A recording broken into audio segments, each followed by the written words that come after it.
Bienvenue sur 3DS, l'émission de l'école de Sabah, dans un format un peu différent. Vous avez déjà l'habitude, c'est déjà notre 9e rencontre. Pendant ce 3e trimestre 2021, nous traitons sur le repos.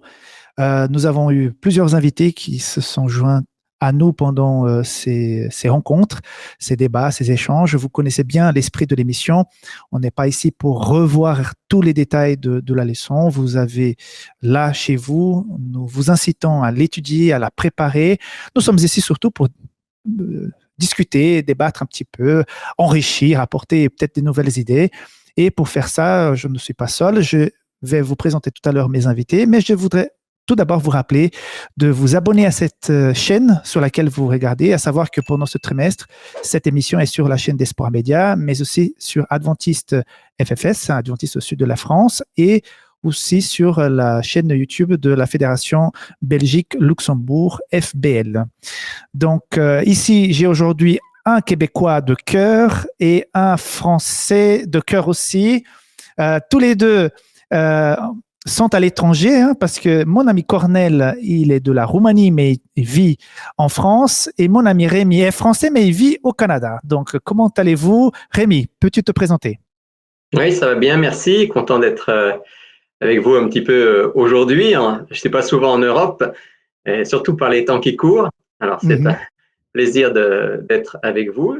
Oui, je suis Rémi Ballet. Je suis, tu le disais, Canadien d'adoption. Ça fait maintenant une vingtaine d'années qu'on est ici au Québec, la région de Montréal. Donc, je suis pasteur et j'ai été pasteur en France, maintenant ici au Québec, et j'anime donc l'émission de télévision Il est écrit, qui est diffusée ici au Québec sur des chaînes de télévision et puis qu'on peut trouver également sur Internet. Je ne sais pas si tu veux que je dise autre chose. Non, ben voilà, c'est super ton ministère. En tout cas, on te connaît bien à distance parce qu'on suit tes émissions et on voudrait aussi te remercier pour tout cet engagement au niveau d'Il est écrit. C'est vraiment formidable. Cornel, et toi? Oui, je suis pasteur, comme tu as déjà dit, à la Fédération France-Sud. Je suis roumain à l'origine. Ça fait 6 ans que je suis en France. J'étais d'abord France-Nord. Là, ça fait 2 ans que je suis au Sud. Je disais, je suis pasteur à Avignon, une ville assez connue, je crois. Et après, je suis aussi adjoint au département de la jeunesse. Et je fais partie aussi de l'équipe Speak Out qui fait les matinales de la jeunesse qui passe sur notre chaîne, mais sur la chaîne Espoir Média aussi. Oui, on vous connaît parce que vous nous réveillez tous les matins. C'est super. Bien, bien. Vous êtes prêts? On commence? On y va? 3DS démarre.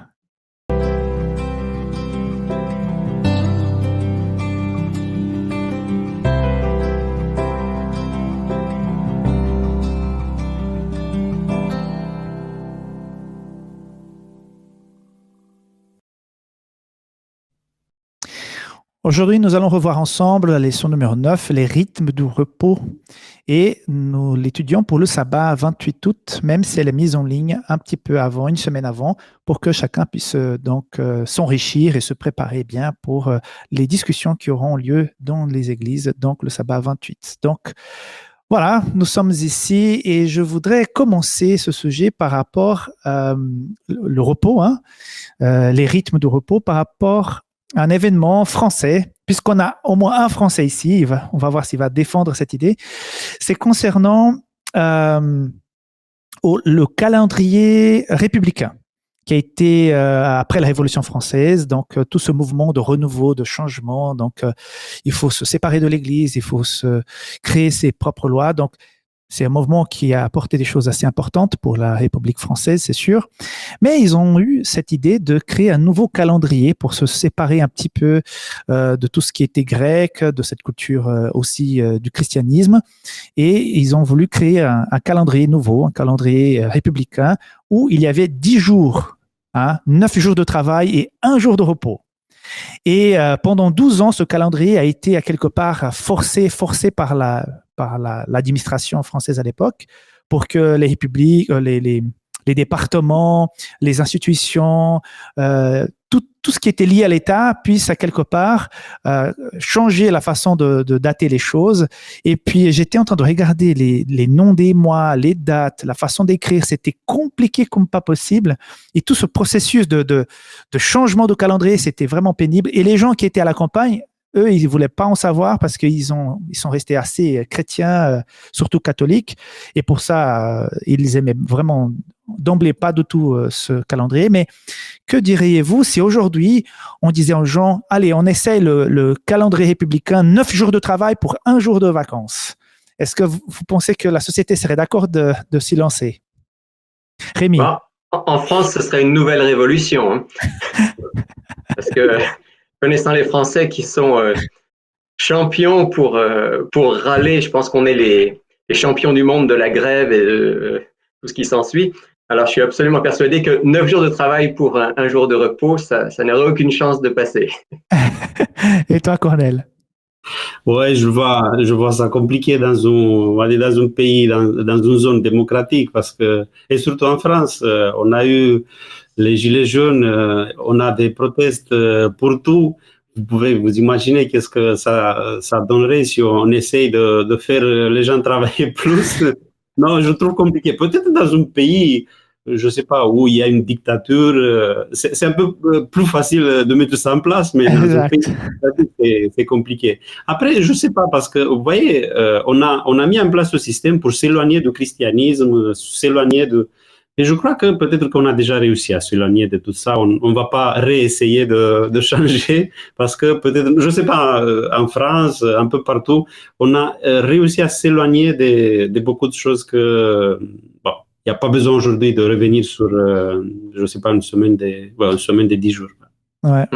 Peut-être pour pousser un peu la production, pour produire plus. Mais on a vu pendant ces 12 ans de test de ce calendrier, les choses n'ont pas très bien marché.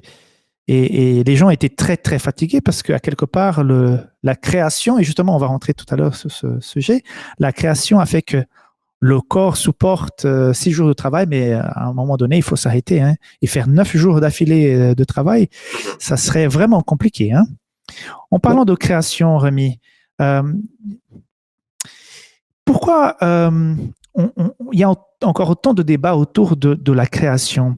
On n'arrête pas d'en parler, de discuter. Pourquoi la création est un sujet aussi passionnant? Parce qu'il y a ceux qui disent que la création, donc en tout cas, c'est aussi notre croyance qu'elle a été faite en 6 jours littéraux. D'autres disent que ce sont à quelque part 6 jours un peu symboliques. D'autres qui ne croient pas du tout à la création. Pourquoi ce sujet attire autant de passion encore? Alors, ça dépend de qui on parle. Si on parle des croyants ou bien des croyants et non-croyants, c'est sûr que dans nos sociétés, du fait que la théorie principale, l'hypothèse principale qui est développée, c'est quand même celle de l'évolution. Alors, on a essayé, et je pense qu'Ornel l'a dit, on a essayé d'évacuer la religion, on a essayé d'évacuer Dieu, y compris de l'acte créateur. Maintenant, si tu en parles dans le cadre chrétien et même dans le cadre adventiste, je crois qu'il y a plusieurs choses. D'abord, il y a des choses qu'on ne comprend pas forcément. Ça dépasse une création en 6 jours. C'est complètement en dehors de nos capacités de compréhension. En plus de ça, on est dans un monde où on nous dit, on nous redit, c'est presque tous les jours, on a des articles qui nous parlent de l'évolution.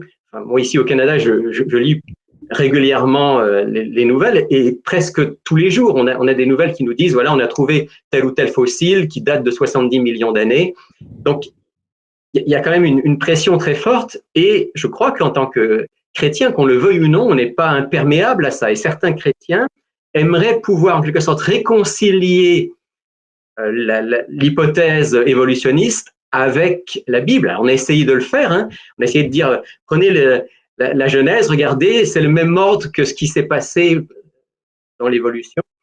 Mais en réalité, si on pousse un petit peu la réflexion, c'est sûr que c'est complètement incompatible. Donc, il y a une dimension de foi à un moment de dire, OK, on ne comprend pas, on ne sait pas comment ça s'est passé, on a des évidences qu'il y a un créateur, la Bible nous dit que ça s'est passé en 6 jours. Au-delà, c'est sûr qu'on ne pourra jamais prouver quoi que ce soit sur ce plan-là et il faut faire confiance. Voilà, donc le mot, c'est avoir la foi. On croit. Ça te fait réfléchir aussi, Cornel? Oui, après, on a toujours ce débat et on ne parle pas que en dehors du christianisme. On ne parle pas qu'en dehors de l'adventisme, peut-être. On a le débat partout, si il s'agit de 7 jours, de 24 heures, ou il s'agit des périodes de temps, ou évolutionnisme. On a découvert, on a inventé l'évolutionnisme théiste. Ça signifie que tout au début, c'était Dieu qui a donné quelque chose et après, c'est l'évolution qui continuera à faire le travail. Après, il y a aussi une problématique même dans le récit de la création parce que il n'est pas d'accord avec la science. On a la lumière dans le premier jour, il y a le soleil qui vient après. On se dit, bah, c'est pas cohérent. C'est pour ça qu'on essaie de mettre un peu de cohérence dans tout ça. Et c'est pour ça le débat. Après, moi, j'ai pas peur de débat. Le problème, c'est que parfois, on utilise des arguments qui ont pas de cohérence non plus. Exact. Alors, parlons encore de la création. Je voulais juste vous titiller, hein, surtout toi, Cornel, tu viens de parler là. Est-ce que la création, elle a été faite en 6 ou 7 jours? Est-ce que le sabbat fait partie de la création ou c'est un jour de non-création? Hein? Qu'est-ce que tu en penses? Voilà la question, oui. Oui, parce que si on dit que Dieu, il se repose dans le 7e jour, bah, ça signifie qu'il ne fait rien, ça ne fait pas partie de la création. Mais il n'est pas en train de créer quelque chose, là, en même temps? Après, on voit qu'il fait quand même quelque chose. Mais pour répondre à cette question-là, j'aimerais développer un peu, si vous me permettez. Ouais, on parle le titre de la leçon de cette semaine, c'est le rythme de repos. Non? Il y a un rythme dans le repos. Peut-être que ça sera pas mal de parler un peu du rythme de la création, parce que même dans la création, il y a un rythme. Et avant d'arriver à ce rythme-là, je me pose la question par rapport à si on regarde une phrase ou une proposition. Et on a à la fin d'une phrase on a un point ou une interrogation ou une exclamation.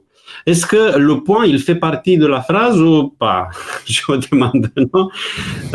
Parce que vous voyez, c'est assez important, parce que en fonction de ce que j'ai à la fin de la phrase, je peux changer même le sens de la phrase. Parce que si j'ai une interrogation, il faut que je change même l'ordre des mots afin que ça donne quelque chose. Et je suis pas en train de comparer le sabbat avec un point ou une exclamation, interrogation, même si parfois il s'agit d'une exclamation, il s'agit d'une interrogation. Mais vous voyez, ce qu'on a à la fin d'une phrase, ça donne du sens.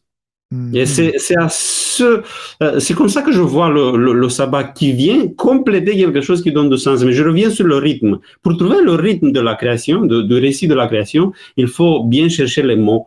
J'ai trouvé un mot, et j'aimerais parler un peu de ce mot-là, le mot qu'on a traduit en français comme bon.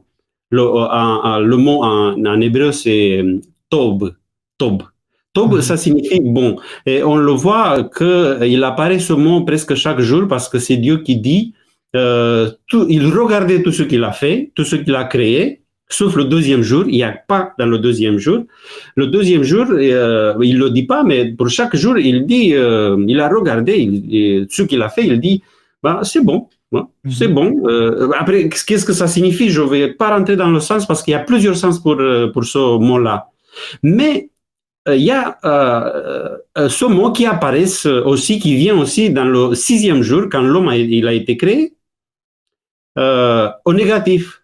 Vous vous rappelez, Genèse chapitre 2, verset 18, Dieu, il dit, c'est pas bon. Mais c'est le même mot, c'est pas bon que l'homme il soit seul, c'est ça la suite. Oui, vous voyez? Mais pourquoi c'était pas bon que l'homme soit seul? Pourquoi c'était pas bon? Parce que je crois que l'homme, Adam, il a été créé parfait. Il était parfait, mais c'était pas bon. Ça signifie qu'il manquait quelque chose. Et c'est ça pour moi que donne le rythme et la direction du récit de la création. On parle de quelque chose qui est parfait, qui est bon, mais il est incomplet. l'homme sans la femme, il était incomplet. Et vous voyez, si on s'arrête après le 6e jour, Dieu, il s'arrête, mais il fait quelque chose pour accomplir, vous voyez, pour compléter la création. Compléter, voilà.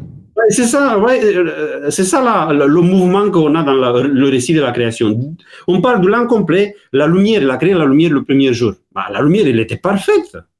Elle était tellement parfaite on l'utilise même aujourd'hui, depuis milliers d'années. Elle était parfaite, mais elle était incomplète parce qu'on a la lumière et on fait quoi avec la lumière?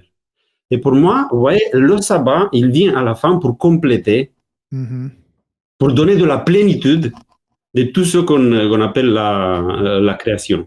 Et le fait que Dieu, il a créé, parce qu'il a créé quand même un espace de temps, il a créé un espace de temps, ça me dit à moi aujourd'hui que Dieu, il reste pas, il s'éloigne pas de sa création, il n'a pas créé quelque chose après, il l'a laissé là, il a créé un espace de temps pour prendre le temps pour se mettre à disposition de sa création, pour se mettre à disposition de ses créatures.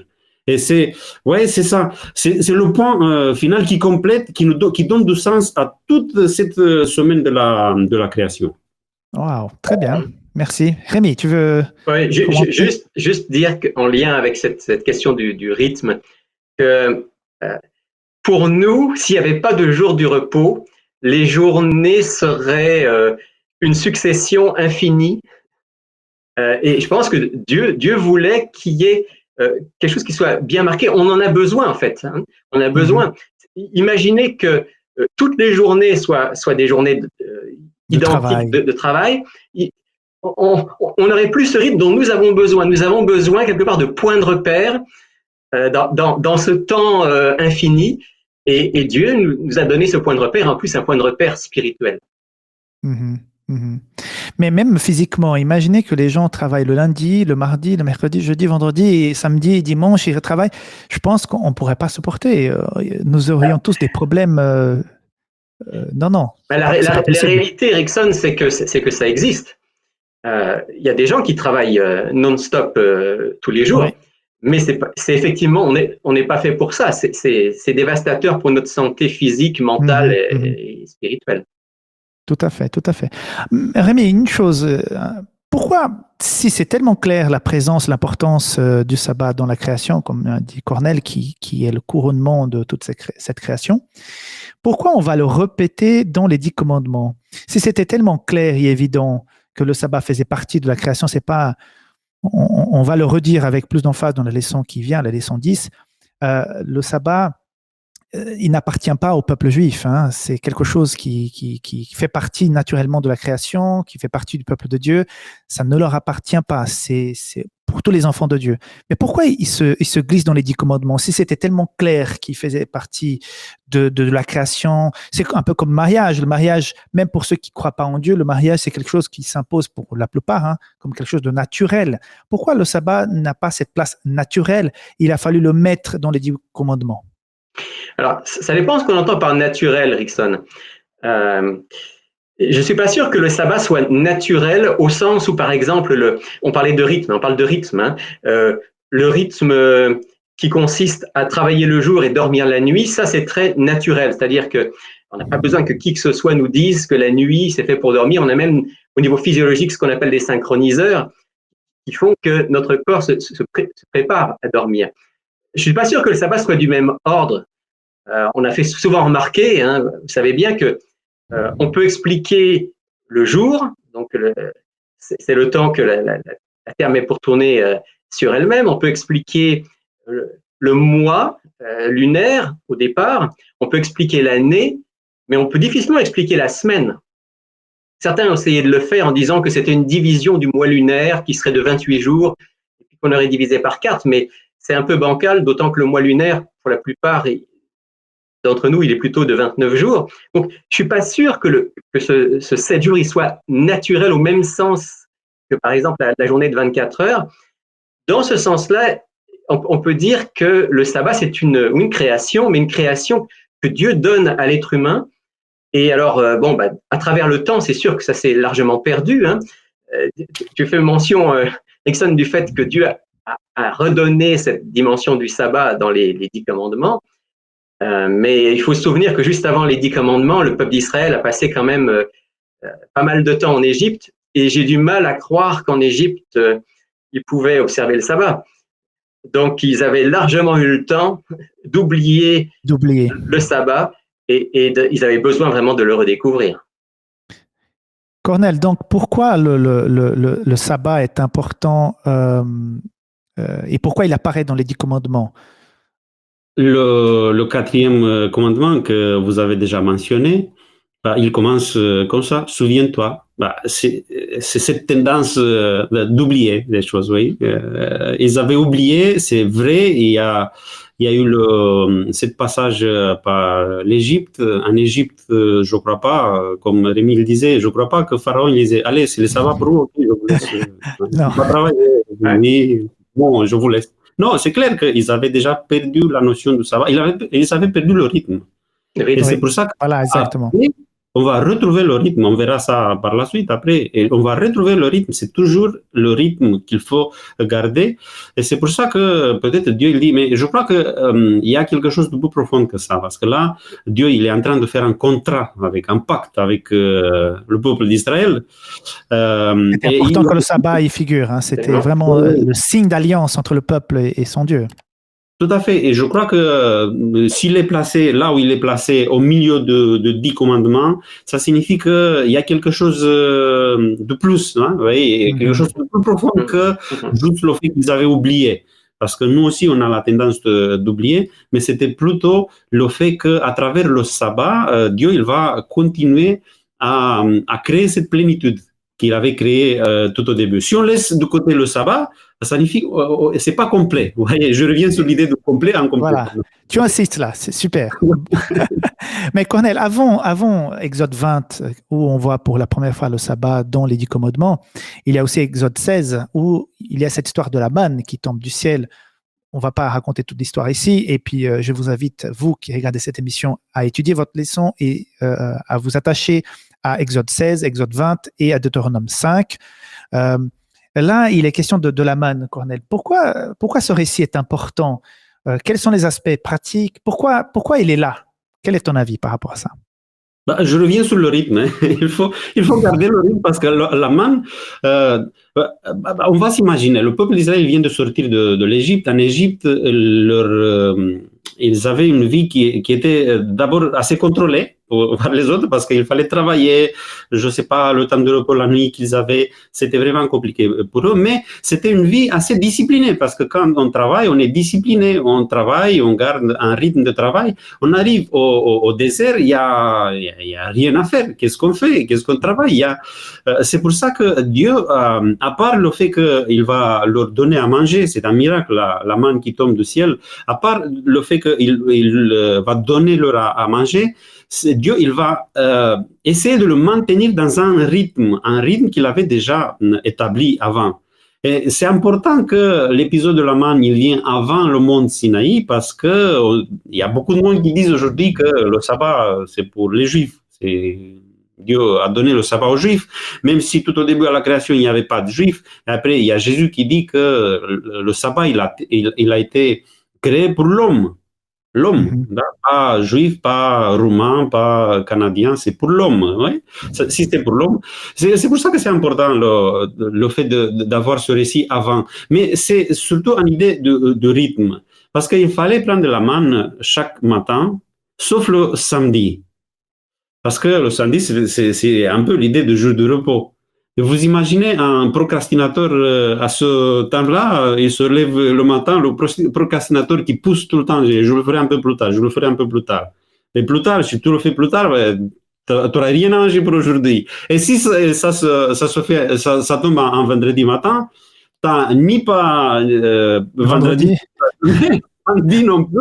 Vous voyez, c'est pour ça que s'il faut faire quelque chose, il faut le faire le temps qui est destiné à ça. Sinon, après, c'est compliqué. C'est toujours une question de rythme. Et après, c'est aussi une question de fait, il n'y avait pas le sabbat. Pourquoi? Parce que le sabbat, on ne va pas s'occuper de ça. Dieu, il a dit, j'ai mis de côté quelque chose d'important. Mais ce jour, on va le passer ensemble. On ne va pas s'occuper de la main, de ramasser de main. Ça, on va le dédier pour la relation, pour le relationnel. Très bien. Rémi, les 10 commandements, ils apparaissent dans Exode 20, mais on va aussi avoir une répétition de ces commandements dans Deutéronome 5. Mm. Je me suis toujours posé cette question. Pourquoi Dieu répète? C'est vrai que le livre de Deutéronome, c'est voilà, la deuxième, hein, on répète la loi. C'est la deuxième loi en répétition. Mais pourquoi cette répétition? Pourquoi les 10 commandements sont répétés? Est-ce que dans cette deuxième fois, dans cette deuxième déclaration, a-t-il de nouvelles informations qui sont rajoutées par rapport au sabbat, par exemple? Oui, alors, par rapport justement à ce texte, Erickson, d'abord, il faut rappeler que c'est pas vraiment Dieu qui répète, c'est Moïse, hein, d'après le texte. Et donc, Moïse, il rappelle les 10 paroles, mais j'ai presque envie de dire, il se permet juste des petites différences. Si on lit le texte, il n'est pas tout à fait identique à celui d'Exode 20, puis c'est spécialement vrai pour le sabbat. Et il dit, alors peut-être je peux juste le lire, Deutéronome 5, la partie qui est différente, hein, après avoir dit, observe le jour du sabbat, tu travailleras 6 jours, le 7e jour c'est le jour de l'Éternel ton Dieu. Tout ça c'est très semblable. Puis on arrive au verset 15 où il est dit, tu te souviendras que tu as été esclave au pays d'Égypte et que l'Éternel ton Dieu t'en a fait sortir à main forte et à bras étendus. C'est pourquoi l'Éternel ton Dieu t'a commandé de célébrer le jour du sabbat. Alors, il y a plusieurs choses intéressantes ici qui sont vraiment différentes. Il n'y a pas la mention de la création, il y a la mention de la sortie d'Égypte. J'ai un peu l'impression que dans Exode 20, dans le texte, on va dire, le premier qui nous est donné, Dieu rappelle l'origine du sabbat. 7e jour, on en a parlé depuis quelques minutes. Mais là, Dieu rappelle à travers Moïse que le sabbat, c'est fondamental parce qu'en Égypte, justement, on l'a dit, en Égypte, il n'y avait pas de sabbat. En Égypte, le travail était devenu une malédiction. Et Dieu a voulu libérer son peuple de cette malédiction. Il a voulu lui donner un espace de liberté, un espace de rencontre, comme on disait à l'instant. Et il faut absolument s'en souvenir chaque semaine, dit Dieu à son peuple. D'ailleurs, il y a d'autres textes, par exemple dans Exode 23, au verset 12, si je me souviens bien, où on parle aussi du sabbat, et Dieu dit, ce jour-là, tu vas laisser souffler ton bétail, tu vas laisser souffler ton serviteur, ta servante. C'est comme si Dieu disait, le sabbat doit être un signe de cette liberté que je vous donne de ne pas être esclave du travail et au-delà, esclave du mal. C'est pas que le travail soit mal, c'est pas ce que je veux dire. Mais dans un monde de péché, le travail peut devenir effectivement un esclavage, peut devenir un mal. Et Dieu veut libérer de cela. Et au-delà, on voit bien sûr toute cette dimension de la libération du péché que le Christ va apporter. Donc il y a vraiment la dimension de la libération, de la rédemption dans ce texte de Deutéronome qui est extraordinaire. Puis une dernière chose, c'est qu'il est question là de célébrer le sabbat à la fin du verset 15. Il dit, je te donne ce jour-là, tu ne travailles pas, et ce jour-là, tu vas le célébrer. Alors je vois que il est question, dans le texte que tu nous montres, Exxon, il est question d'observer, mais je pense que dans le texte original, c'est beaucoup plus célébré. Puis oui, ça c'est français courant. C'est quelque chose de très beau. Ça donne au sabbat toute cette dimension de joie, de fête. Hein, comme chez les Juifs, plus peut-être que chez les Adventistes, on a cette dimension de fête. C'est le jour du sabbat, on célèbre le sabbat. Je me souviens je parlais avec Richard Elofer, que certains d'entre vous connaissent. Et puis un jour, poser la question à un rabbin, mais quelle différence il y a entre le sabbat des Juifs et le sabbat des Adventistes? Est-ce qu'il y a une différence? Et puis, le rabbin a répondu, les Adventistes, je pense qu'ils observent le sabbat. Nous, on célèbre le sabbat. Le clash. C'est vrai, je crois que c'est pas faux. Hein. Très bien. Cornel, justement, je prends cette information qui nous a donné Rémi, surtout avec cet échange qui vient de décrire. Est-ce que observer le sabbat revient peut-être chez nous, les adventistes, comme un moyen de se sauver soi-même, de se justifier, de montrer, voilà, Seigneur, je suis tellement attaché à toi que j'observe même le sabbat. Est-ce qu'il n'y a pas ce danger? Et pourquoi les gens disent souvent ça de nous? Oui, c'est vrai, il y a cette piège-là. Il faut reconnaître parce que nous, on observe le sabbat. On va à l'église, on va s'habiller avec nos meilleurs habits, on va dire. On va à l'église. C'est quelque chose qu'on voit et après, c'est quelque chose qu'on peut faire. Ouais, on peut contrôler. Et on est toujours dans cette idée de contrôler nos vies. Parce que, bon, aller à l'église, je peux contrôler ça, m'asseoir là et éventuellement participer à quelque chose, oui, mais il faut revenir toujours sur la création. Vous voyez, le sabbat, il est à la fin, il a été créé avant. L'homme, il était déjà dans le paradis quand le sabbat, il a été créé. C'est pas à travers le sabbat qu'on arrive au paradis. Au paradis, L'homme, oui, c'est intéressant. l'homme, il était déjà là. C'est pas à travers. Nous, on a perdu le paradis, c'est vrai. Parce que un jour, il y a Satan qui est venu à Adam et Ève, ils ont dit, je ne sais pas, je crois que Dieu, il va dire qu'il a tout fait, que c'est complet, mais je vous dis qu'il vous a caché quelque chose, c'est incomplet, il vous manque quelque chose. Et à partir de là, vous voyez, Adam et Ève, ils sont entrés dans une démarche de déconstruire la plénitude que Dieu il avait créée. Et on ne peut pas reconstruire la plénitude que Dieu il avait créée au paradis à travers le sabbat, en gardant le sabbat. Parce que ce n'était pas un problème de sabbat, ce n'était pas un problème de repos, c'était un problème on aimerait avoir quelque chose de plus. Et aujourd'hui, c'est que Jésus qui peut combler ce plus dont on a besoin. C'est à travers Jésus qui peut... il faut recréer la plénitude pour moi, vous voyez. Et c'est Jésus qui peut nous donner ce qui nous manque. Parce que c'est vrai, à partir du moment que Ève et Adam, ils ont compris qu'il y a quelque chose qui nous manque, c'est vrai, mais après, avant, c'était pas vrai. Il y avait tout. Mais là, c'est vrai. Et ce qui nous manque, c'est Jésus. Et si je découvre Jésus, je découvre le sabbat après. Parce que Adam et Ève, la première personne qu'ils ont regardé dans les yeux, c'est Dieu. D'abord, il y a eu cette rencontre avec Dieu. Et après, c'est Dieu qui les a portés vers le sabbat. Parce que Dieu a créé le sabbat, il a dit, demain, on va passer une journée formidable ensemble. C'était le premier sabbat qu'ils ont passé ensemble. C'est pour ça qu'aujourd'hui, si je découvre Jésus, il va m'amener vers le sabbat. Parfois, c'est plus difficile, je découvre le sabbat, d'arriver à Jésus, parce que c'est pas à travers le sabbat que je découvre Jésus. Je dis pas que c'est impossible, parce que quand je dis découvrir d'abord le sabbat, on découvre parce qu'on découvre parfois une cérémonie, quelque chose qui est cérémoniel, pas l'esprit du sabbat, pas ce qu'il y a derrière le sabbat. Et c'est pour ça que les autres, peut-être qu'ils pensent un peu de nous qu'on est plutôt centré sur le sabbat, mais peut-être qu'il faut qu'on fasse quelque chose afin que on va montrer aux autres Jésus qui est toujours le Seigneur du sabbat. Très bien. Rémi, est-ce que tu as des choses à rajouter par rapport à ça? Non, je suis pleinement d'accord avec ce que Cornel a dit concernant la place centrale de Jésus dans nos vies. Il faut qu'on soit honnête, en tant qu'adventiste, on a tellement parlé du sabbat parce que on était peut-être parmi les seuls chrétiens à le vivre, qu'on lui a donné parfois une place trop centrale. La place que Jésus doit avoir, on peut pas. Le sabbat est une bénédiction. Je parlais tout à l'heure de célébrer le sabbat, c'est extraordinaire de vivre le sabbat avec Dieu, mais ce qui rend le sabbat extraordinaire, c'est Jésus. C'est la présence de Jésus. Très bien. Justement, est-ce que tu aurais des conseils pratiques par rapport à l'observance du sabbat?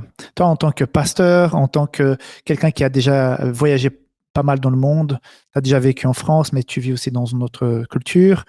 Quels sont les conseils pratiques qu'on pourrait partager avec ceux qui nous regardent, nous écoutent par rapport à l'observance du sabbat? Peut-être une ou deux choses. Tu parlais du fait que je suis pasteur. Peut-être déjà, en tant que pasteur, il faut reconnaître que parfois c'est un combat pour vivre le sabbat vraiment comme un jour différent, parce que... On est tous d'accord avec toi, hein. C'est compliqué parfois. Hein. C'est là le jour où on travaille le plus. Hein. Oui. Et bon, jusqu'à un certain point, je veux dire, c'est correct parce que ça fait partie de notre ministère, mais en même temps, alors je vais donner un témoignage personnel. Il y a des choses que je me suis interdit de faire le jour du sabbat.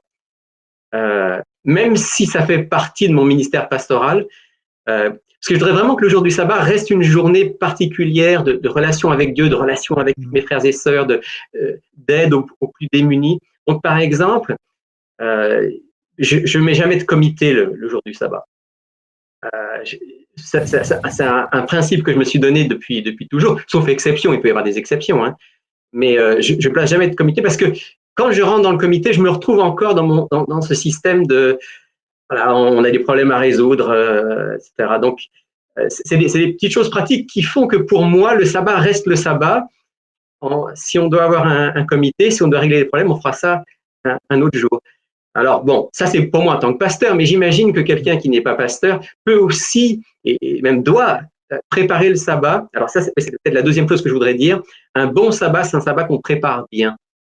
C'est-à-dire qu'on n'arrive pas le vendredi soir, puis on se dit, bon, qu'est-ce qu'on va faire pour ces 24 heures? En fait, c'est un sabbat auquel on a pensé dans la semaine, on en a parlé avec le Seigneur, on dit, Seigneur, qu'est-ce que ça va prochain?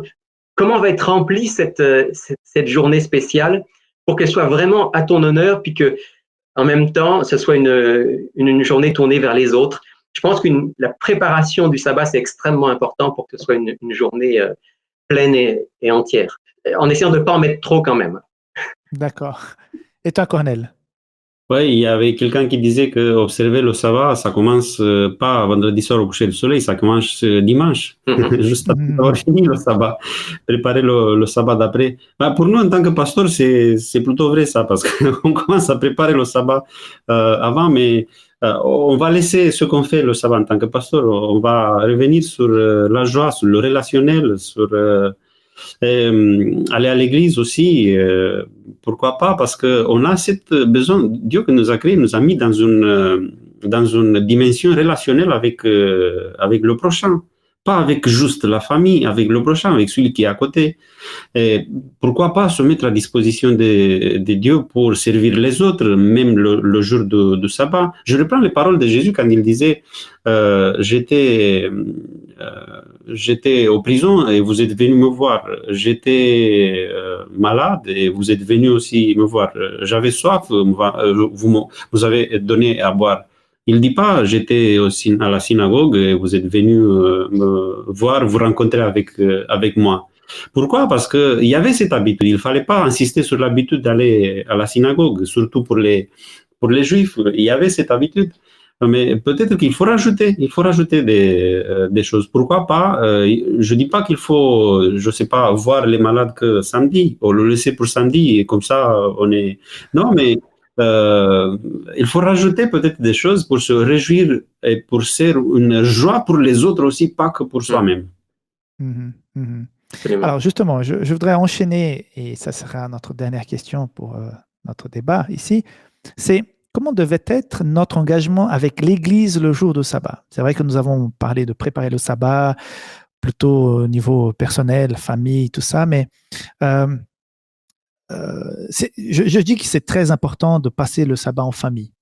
En tout cas, à la maison, c'est rare, mais qu'on vive pas le sabbat au moment du coucher du soleil, on réunit la famille, on chante, on fait un bilan de la semaine, on discute les points forts, les points moins sympathiques de la semaine avec les enfants et tout ça. C'est le jour où on prend une histoire biblique, on va faire un petit débat et tout. Donc pour nous, c'est très important. Hein, mais après, on le commence en famille, on mange après. Mais quelle est la place de l'Église? Parce qu'il y a certains qui se donnent à fond, ils sont engagés. Quand j'ai vécu ma conversion, moi, ma grande joie était d'être à l'église et j'y passais toute la journée. J'arrivais pour l'école, ça s'appelait comment déjà? C'était l'école de préparation des professeurs, des moniteurs de l'école de sabbat. Hein, j'arrivais déjà pour la classe des moniteurs. Voilà, c'était ça, la classe des moniteurs. Après, ça s'enchaînait avec l'école de sabbat, le culte. On mangeait soit à l'église, soit chez des amis. On revenait pour 14h30 parce qu'il y avait les JA. Et à 16h, il y avait une activité pour la jeunesse. Et le soir, il y avait un moment social où toute la jeunesse était là. Donc, mais c'était merveilleux. J'aimais beaucoup.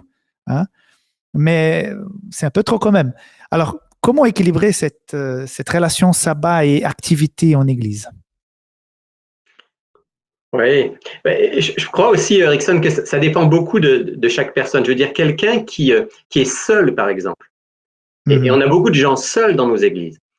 J'étais célibataire à cette époque-là. Hein. Ouais, oui, et je pense que pour ces gens-là, c'est important que le sabbat soit pas un vide. On va à l'église samedi matin, puis après, il y a plus rien.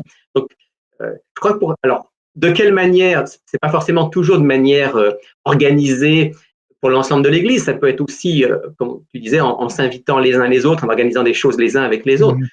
Mais oui, il y a cette dimension. Écoute, les deux grands commandements, c'est tu aimeras le Seigneur ton Dieu de tout ton cœur et ton prochain comme toi-même. Le sabbat, ça doit être le signe de ça. C'est-à-dire d'un jour où on est non seulement une relation personnelle avec Dieu, mais aussi une relation profonde, intense avec nos frères et sœurs. Puis j'ai bien aimé ce que disait Cornel par rapport au fait d'aller aussi vers les plus démunis. Donc dans ce sens-là, ouais, je crois que le sabbat, c'est vraiment une journée qui nous tourne vers l'autre. Maintenant, chacun a une vie différente. Pour quelqu'un qui a une vie trépidante, peut-être qu'il a besoin de ce qu'on appelle parfois la sainte sieste du saint sabbat.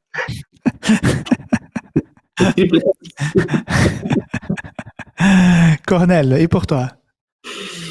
Oui, parfois c'est difficile de trouver l'équilibre. Et c'est difficile de trouver l'équilibre pour ceux qui sont très engagés, parce que il y a des personnes qui sont très engagées, et après ils sont un peu obligés à faire tout, parce qu'il y a aussi beaucoup de personnes qui sont bien à l'église pour consommer quelque chose. Hein. C'est consumisme. Hein. Je suis là peut-être pour juger, critiquer un peu, parce que bon, c'était pas à mon goût, mais c'est pas grave. Bon, je reviens pas.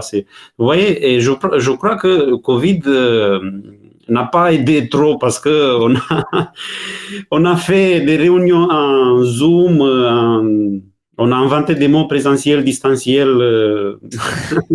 On ne sait pas si comment on sent. Et c'est compliqué, parce que pour faire un Zoom, ça suffisait une personne avec un ordi et tous les autres, ils étaient connectés. Et là, ils regardaient, ils disaient oui, c'est bon, ok, on va se connecter demain. C'est compliqué d'arriver à engager tout le monde. Vous voyez, je trouve ça, de trouver l'équilibre, d'arriver à impliquer les autres aussi, de le faire vivre le sabbat, mais pas pour consommer, pour être dans le consumisme, sinon pour participer, pour apporter quelque chose, pour donner quelque chose, parce qu'il s'agit toujours de ça. Et je trouve que ça, c'est comme je disais, c'est compliqué, mais en même temps, je vois que Jésus, quand il était sur la terre, il allait à la synagogue, mais il allait un peu partout. Il était un peu partout. Il faisait beaucoup de choses. Mais après, il trouvait le temps parfois de se retirer avec les disciples, non, de passer un temps entre les disciples, de se reposer un peu. Il passait aussi beaucoup de temps dans la prière. Je crois qu'on peut trouver beaucoup de choses à faire dans le sabbat, avec la famille aussi, parce qu'on disait c'est important, non, de se réjouir avec la famille, avec les autres. Mais pour moi, le mot, c'est l'équilibre, trouver toujours l'équilibre. Oui, tout à fait. Je vous ai raconté un petit peu ma réalité quand j'étais encore célibataire. En arrivant en Europe, j'ai trouvé un peu bizarre tous ces Européens qui sortaient à marcher, à aller dans la nature le sabbat après-midi. Mais qu'est-ce qu'ils vont tellement dans la forêt et tout. Et aujourd'hui, j'aime beaucoup, à la fin du sabbat, sortir marcher, parce que voilà. En plus, comme en France, en Suisse et au Québec, nous avons aussi des saisons hivernales un peu rudes. Donc, je pense que les rythmes du sabbat peuvent changer selon la saison. Là, actuellement, il fait chaud. Si je dis à mon église, par exemple, je suis pasteur à Neuchâtel, si je dis à mon église, on fait une activité l'après-midi, mais c'est exclu, quoi. Et si on le fait, c'est au bord du lac, parce qu'on est à 5 minutes du lac. On se réunit autour de quelqu'un, d'un invité, mais au bord du lac. Donc, voilà, il faut vraiment vivre la chose selon l'endroit, les coutumes, les habitudes, mais surtout garder cet esprit de service. Et j'ai bien aimé ce qu'a dit Rémi. Hein. C'est un jour de relation avec Dieu, mais c'est aussi un jour pour aimer son prochain. Donc, c'est important d'avoir aussi cette relation. Il y a certains qui se retirent en disant « je vais vivre mon sabbat à ma manière, dans mon coin et tout, parce que c'est un jour consacré à Dieu ». C'est vrai, c'est bien, mais il faut un certain équilibre entre ce temps de relation avec Dieu et aussi de relation les uns avec les autres, où Dieu se révèle aussi. Parce que parfois, dans la relation avec l'autre, je vais aussi découvrir Dieu chez lui, qui va m'aider à découvrir mon Dieu à moi. Donc, c'est très important. Absolument. Donc, mes amis, merci beaucoup de votre participation. C'était un échange assez riche, intéressant, beaucoup plus pratique. Et j'espère que ça va pouvoir aussi enrichir vous qui nous regardez dans votre préparation, dans vos discussions sabbat prochain lors des classes de l'école du sabbat. Je vous rappelle que cette leçon est pour le sabbat 28 août. C'est la leçon numéro 9, les rythmes du repos. J'étais avec Rémi, qui est pasteur au Québec, et Cornel, qui est pasteur dans la Fédération France-Sud. Et je vous invite à vous abonner à la chaîne sur laquelle vous regardez maintenant cette émission. Peu importe la chaîne, mais abonnez-vous. Et je vous donne rendez-vous la semaine prochaine. Et en partant, je remercie mes amis qui ont pris le temps de participer avec nous à cet échange. Merci beaucoup, Rémi, Cornel. À la prochaine. Bye bye. Avec plaisir. Merci. Au revoir.